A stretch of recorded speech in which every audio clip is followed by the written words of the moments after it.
Uh-oh. Back down at the pedal board Sunday. As always, brought to you by 3 Monkeys Solderless. Check us out at the links below for your audio, for your DC, and for your home stereo RCAs. All used on this board. So today, well, our last episode, when we last saw Teddy, we had done the phase flip box, which is finished.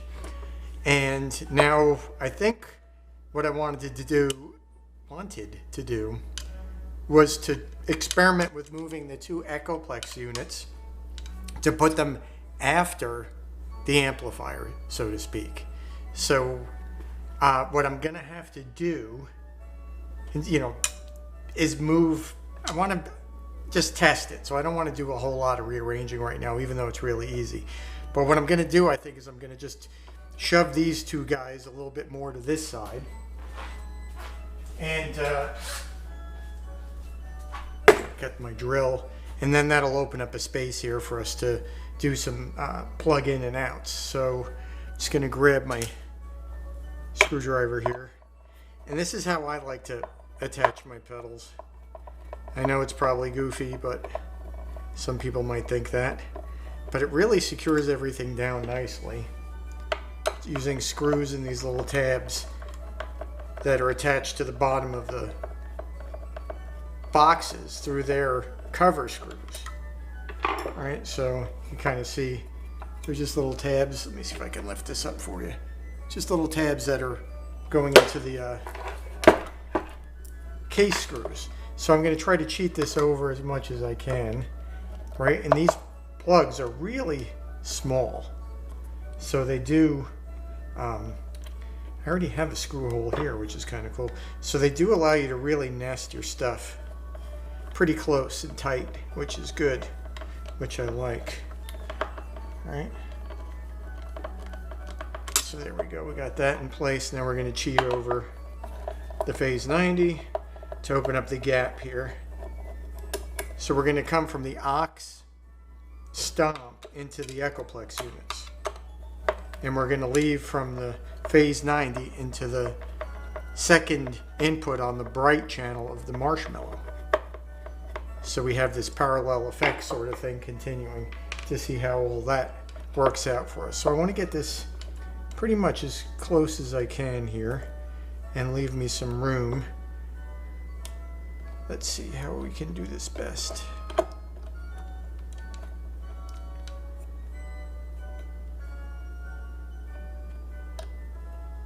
It gives us a little bit of room. So let me see. If we get this out, right of the Echoplex unit. I think right there.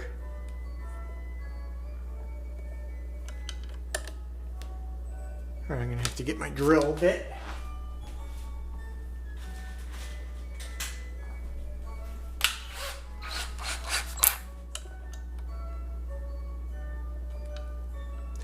Kind of a interesting organ piece.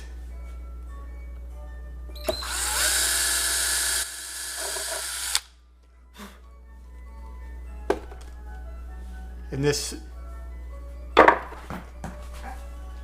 little harmony, this little melody here that you're hearing, I can't even begin to tell you how many songs I've ripped that off this handle piece.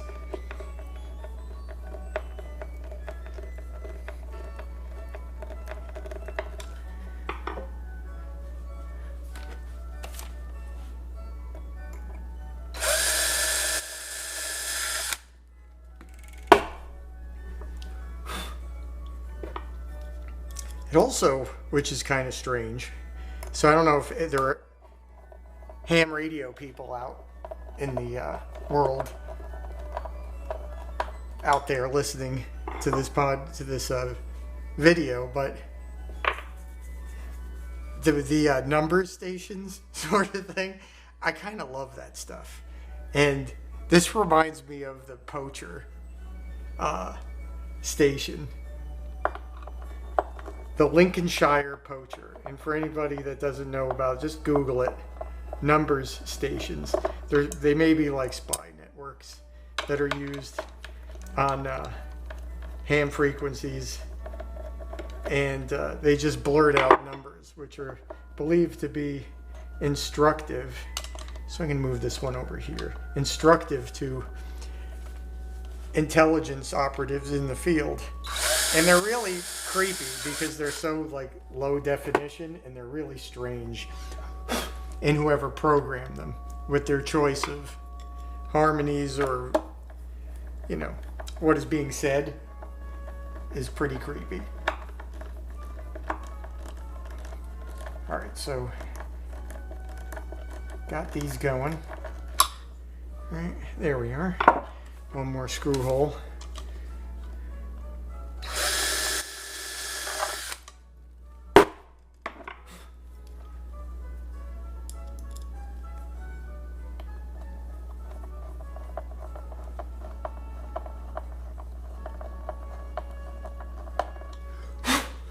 A lot of sawdust in there.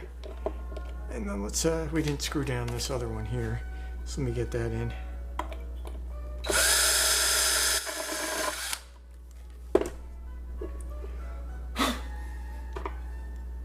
So for the number 1 box, I'm getting some more theories about what some of these boxes were doing and trying to use like practical necessities of live performance to inform me as to what are good possibilities and what aren't, right? And one of the good possibilities of what all these boxes could be would be last ditch, kind of like emergency rig change buttons.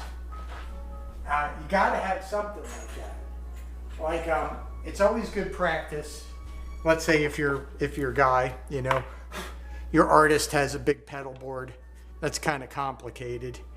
It's always good practice to have a way that you can, and well, you know, preferably now, you would want that to be backstage, right? In guitar world, have one button where you hit that thing and you go and you change into another rig, or you bypass a complicated pedal board to get the guitar straight into an amplifier, so that at least there's some sound, right? You may not be getting your effects. You may not be, you know, if there was a particular effect that the artist wants, well, they're not going to get it. But at least they're not going to be staring at the ground and stepping on things furiously while nothing's going on. So maybe some of the number 1 and 2 boxes had to do with getting out of one rig into another, or switching to a backup rig at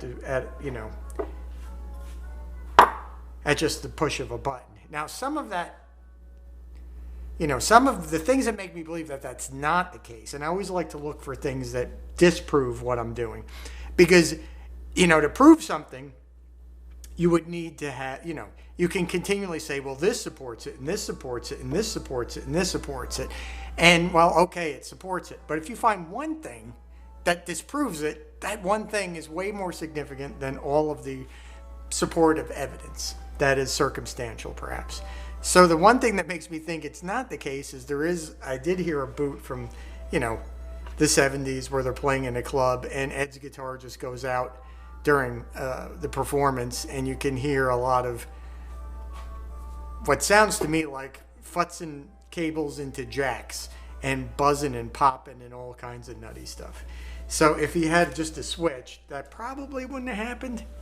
But, you know, at the same time, we also have, you know, instance where he's going from Eruption to You Really Got Me, and that transition is very easy, smooth, and it allows from going from one guitar to another, or possibly from one rig to another, which is more likely, in my opinion, that it wasn't just switching guitars, it was switching rigs. That, you know, there was something to do with that. Now, again, it may not have been on these boxes on the stage, the number 1 and 2, because you would want, at that time, I guess it was Rudy Laren, you would want him to be the one doing the work back there. You wouldn't want the artist to have to kind of, you know, make up for the bad explosion that just went on and be able to salvage the show. He wants to perform. Your job would be to keep the noise going. All right, so we got everything pretty much where we want it for right now. So we're just gonna basically test out this theory real quick upstairs in the submarine studio with the marshmallow, and we're also gonna hear the whatchamacallit, the phase flipper, right? So hang on, and we're gonna go upstairs. So we're upstairs with the marshmallow and the pedal board rewired, reconfigured a little bit. Got the aux stomp, right? So we'll go through the signal chain once again real quickly for those that may be not sick to death of that.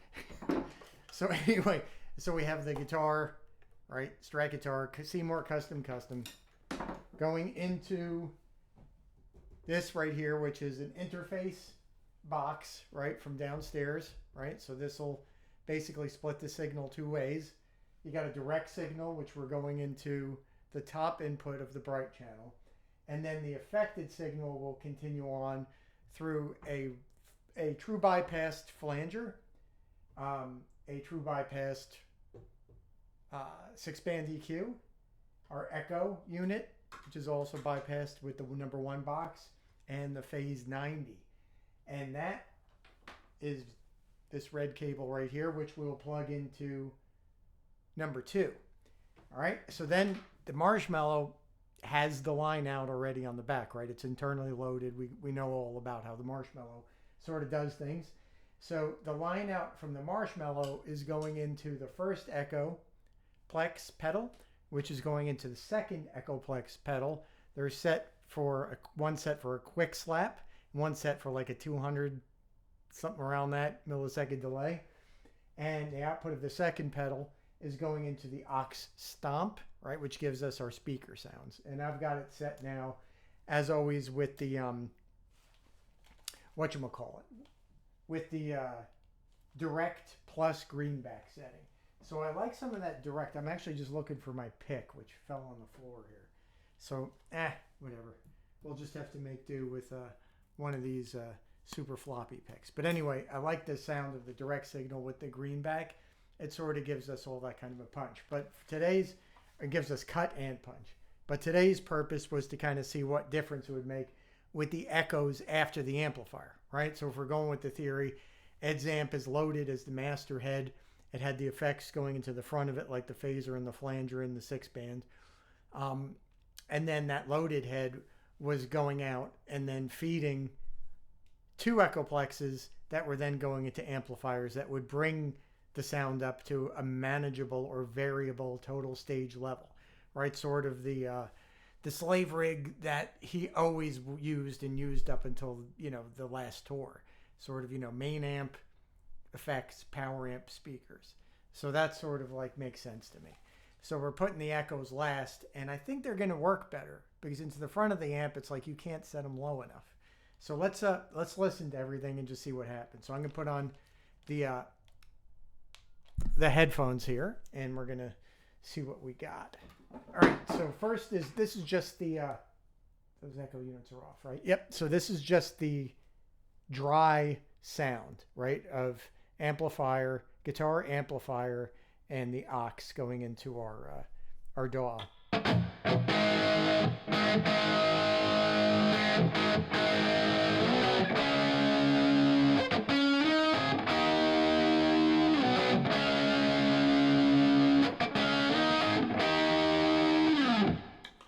Okay, then we're going to add in, obviously, the second source, which would be all the effects to go in parallel.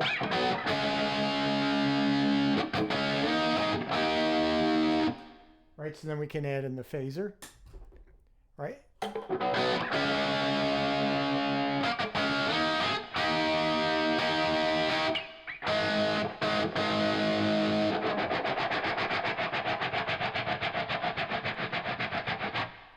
Can add in the 6-band EQ to that. Now it starts to come to life, right?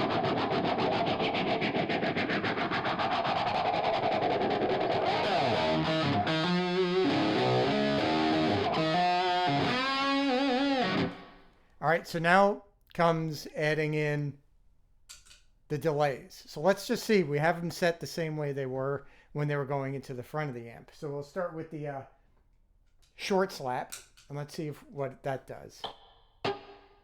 I don't even hear it. So let's bring up the mix. Let's bring up the mix a little more. There it is.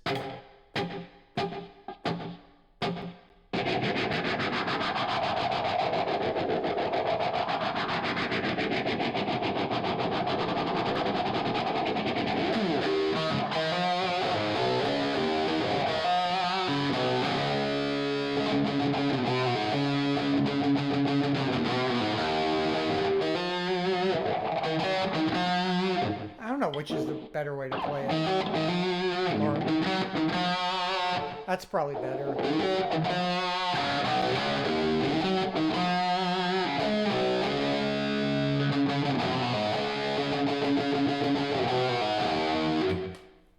Okay, now let's bring in the second echo and see how that works. Don't really hear it yet. We're going to have to bring this up a bit. Don't hear it yet.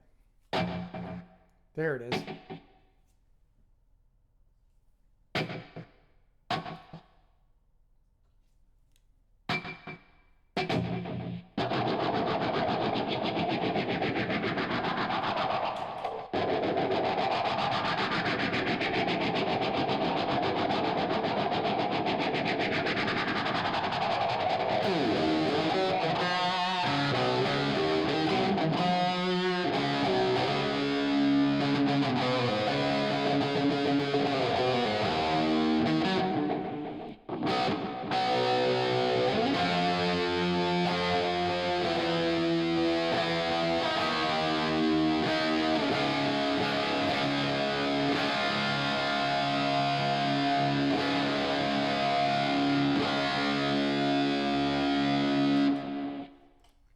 I kind of like it better back there.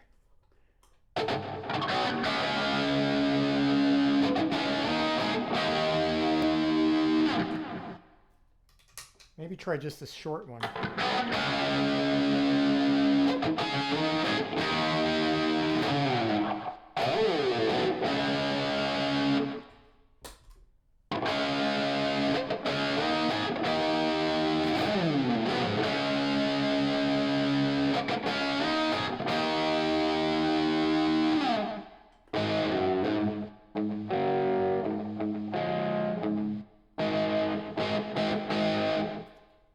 It's interesting.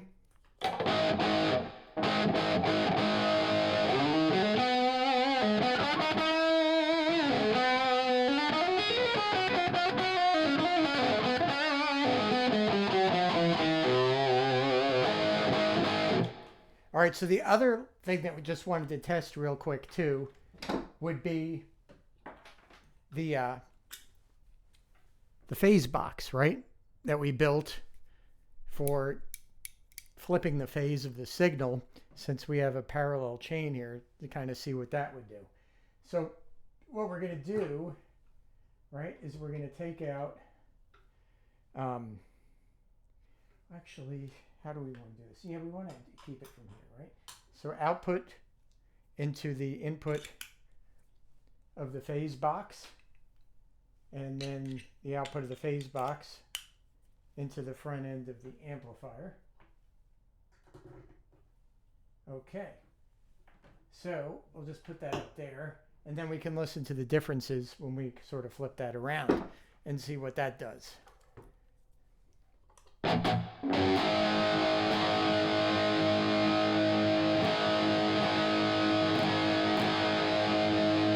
Flip.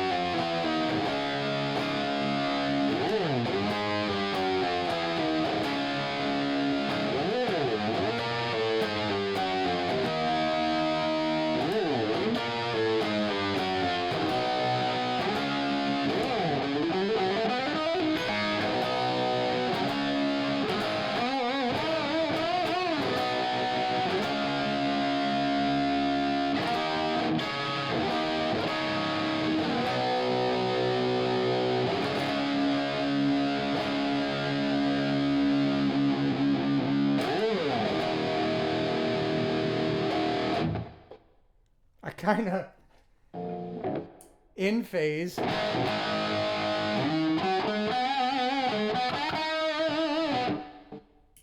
Out of phase.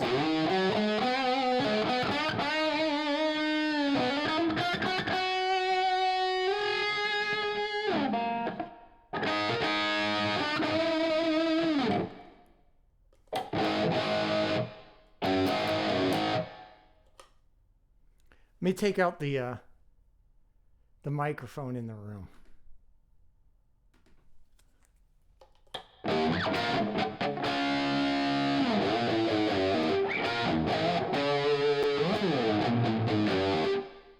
I don't think that turned off the microphone.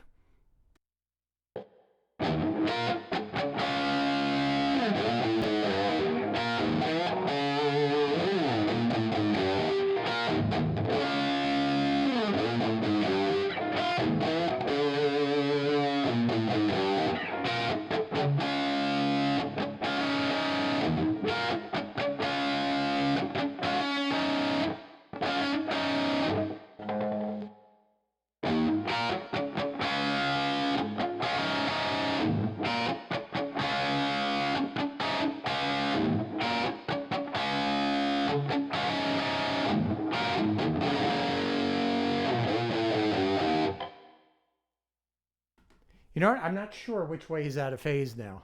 Now that I was listening to it without hearing the guitar in the room. So let's see something real quick. So let's say that we turn on our effects.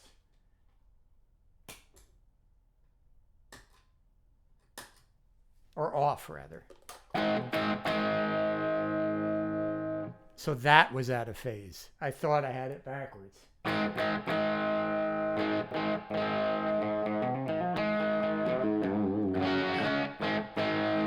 Because now we have, obviously, the two out of phase signals competing with each other.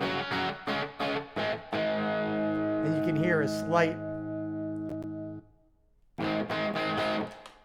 kind of warble as the notes kind of move in and out of phase a little bit. So this should be in phase, right? Yep, okay.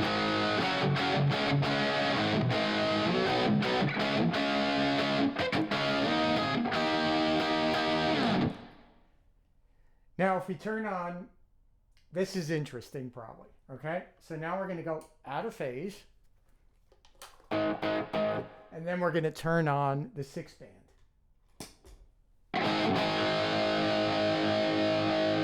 There we go.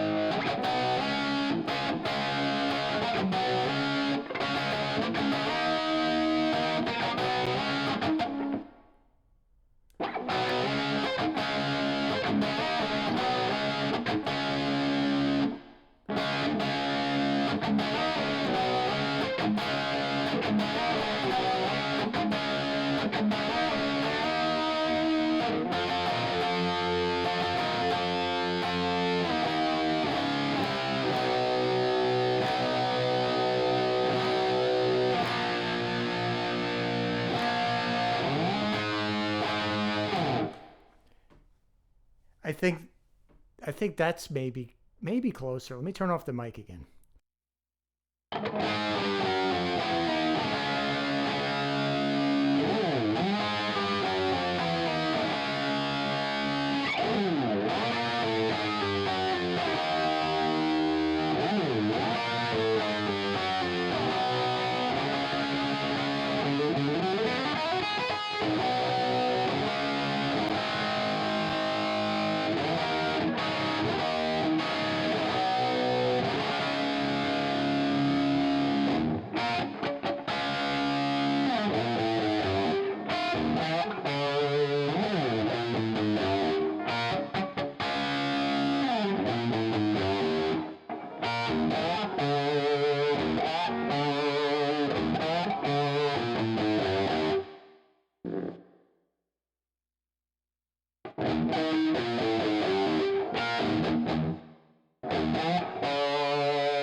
Well, it's sort of an interesting phenomenon, right? Because in the out of phase, it doesn't really sound any good.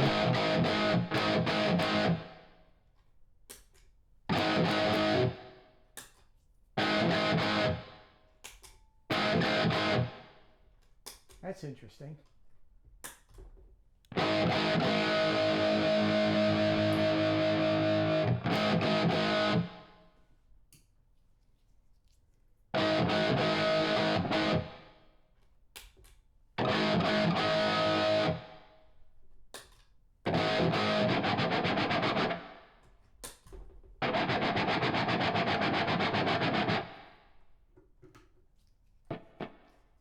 Okay.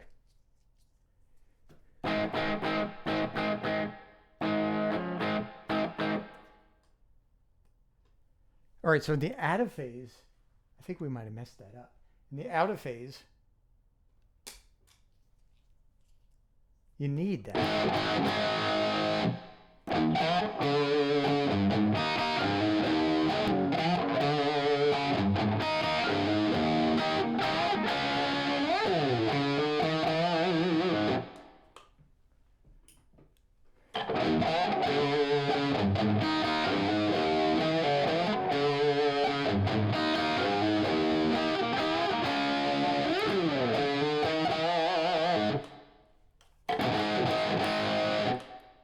So I think what I'm hearing is that I'm not proposing that Eddie had a box specifically to flip phasing of things to get a particular sound. What I'm thinking about is that maybe his rig was set up incorrectly or a little bit weird, where some of these units may have had, I don't know, I'm starting to think maybe some of these units had a purpose that wasn't necessarily exactly what we thought they were, right? But as we notice, if we're out of phase, right, let's say you're running parallel signal chains and you have a phasing issue, you end up with, and Eddie would be like, hold it, my rig sounds like, where'd all my power go? And maybe he's thinking, well, that's huge signal loss from a cable. Or, well, what are we going to do? I know. Let's boost it. Now, all of a sudden, the phase issue is corrected. And maybe it was done for a reason other than what we think. I don't know. I think when I was on that episode of Tone Talk with Dave, I don't know whether we were talking about this after the show or before the show or during the show. I can't remember. But we were talking about when Bruce Egnater was called in to look at Stevie Ray Vaughan's rig, when Rini Martinez was working, obviously, and they were having problems with this rig. And his was a multi-amp rig, right? It had, a Dumble, a Marshall, a Fender, this or that, and a bunch of pedals, and his guitar was split into all these different amplifiers, and it wasn't really working correctly for some reason. And Renee couldn't figure it out. So he had called Bruce. And so Bruce, this is the story, right? So Bruce went down there and looked at the thing and determined that it was wired incorrectly, right? In terms of the relationships between the amplifiers and the pedal board, and said, well, really, the only thing that was ever going to make this thing work when it did work was the fact that it was using buffers and boosts. And that was keeping sort of like everything together and correcting some of the phase issues. So I think what Bruce did, now I heard this story is like a third-hand story, right? It's a friend, I heard it from a friend of mine, Andy, who's, a great guitar player, and also, techs for a lot of big guys over the years, a lot of different people. He works with my friend Greg too now out on Sheryl Crow, and he works for Audley. Now, Andy told me the story about Bruce doing that, and I think the gist of the story was that there was phasing issues with his rig that were only corrected by the fact that there were buffers everywhere in the unit, like, Boss pedals that had buffers in that. So it is possible, that this thing was only working because of that reason. I don't know. We'll have to explore this a little bit more, but I'm kind of digging this sort of out of phase sound.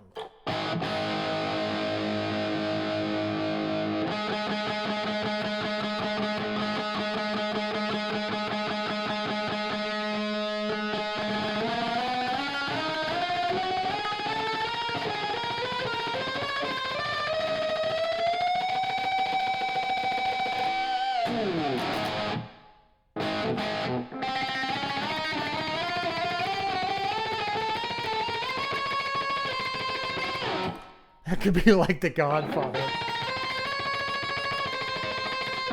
I don't know. I'm going to have to give you like an offer you can't refuse. Who the hell knows? So we're going to have to experiment with this a little bit more. I'm liking the echo units after everything. I think that works really well. So kudos for that idea. And I'm kind of liking this phase box idea too. I mean, it does sound good without it in the way I have it set up, but I'm still not using a 2-amp rig, right? I'm using sort of like this thing, which is 2 channels. So anyway, I think that's interesting for today and enough goofing around. So I'm going to continue on seeing where this leads, and maybe there'll be some fruit there. If not, maybe it's a left-hand turn that'll get us to a right-hand turn that'll get us back on track. So thanks for watching, and we'll see you next time.